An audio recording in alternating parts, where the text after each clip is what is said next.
பிரியமானவர்களே, இயேசுவின் நாமத்தினால் உங்களை வாழ்த்துகிறேன். பிரசங்கி 9ஆம் அதிகாரம் 11வது வசனம். நான் திரும்பிக் கொண்டு சூரியனுக்கு கீழே கண்டதாவது, ஓடுகிறதுக்கு வேகம் உள்ளவர்களின் வேகமும் யுத்தத்திற்கு சௌரியவான்களின் சௌரியமும் போதாது, பிழைப்புக்கு ஞானம் உள்ளவர்களின் ஞானம் போதாது, ஐஸ்வர்யம் அடைகிறதுக்கு புத்திமான்களின் புத்தியும் போதாது, தயவு அடைகிறதுக்கு வித்வான்களும் அறிவும் போதாது. அவர்களுக்கு எல்லாருக்கும் சமயமும் தேவ செயலும் நேரிட வேண்டும்.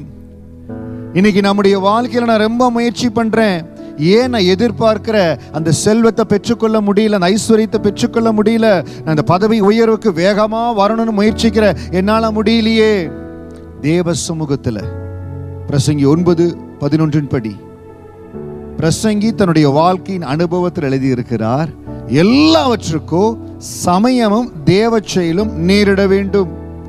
இன்றைக்கு எந்த இடத்துல மிகுந்த எதிர்பார்த்து காரியங்கள் வாய்க்கல, என் பிள்ளைக்கு நல்ல வரனை பார்த்து கொண்டு இருக்கிறேன், ஏற்ற வரன் வரலையே, நான் வெளிநாடு செல்வதற்காக மிகுந்த ஆயத்தப்பட்டு கொண்டு இருக்கிறேன், எனக்கு வாசல் திறக்கப்படவே இல்லையே.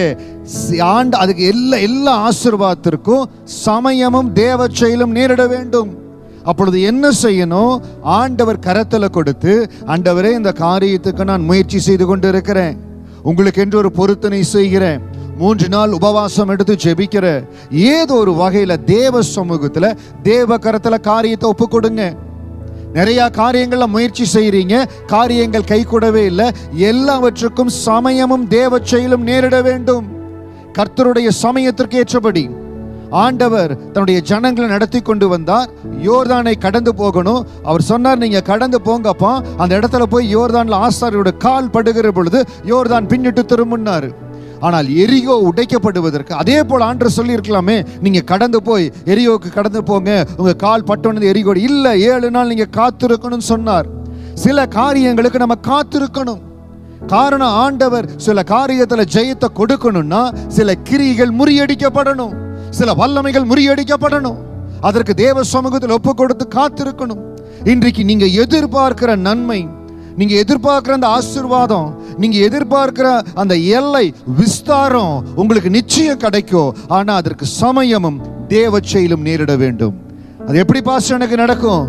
கர்த்தர் பாதத்துல காத்திருக்கிற பொழுது, கர்த்தர் பாதத்துல காத்திருக்கிற பொழுது, நான் எதிர்பார்க்கிற இடத்துல இருந்து எனக்கு போன் வரவே இல்லையே, எனக்கு இமெயில் அப்ரூவல் வரவே இல்லையே, நான் சொல்லுகிறபடி தேவ சமூகத்துல பொருத்தனையோடு 3 நாள் உபவாசத்தோடு காத்திருங்க.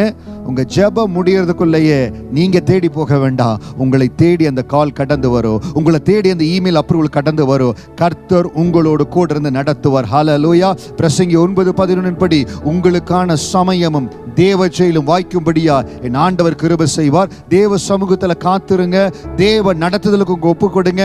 எல்லாவற்றிலும் கர்த்தர் கரம் உங்களோடு கூட இருந்து நீங்கள் நினைப்பதற்கும் ஜெபிப்பதற்கும் மேலான உயரங்களுக்கு என் பரிசுத்த ஆவியானவர் உங்களை நடத்தி செல்லுவார். God bless you.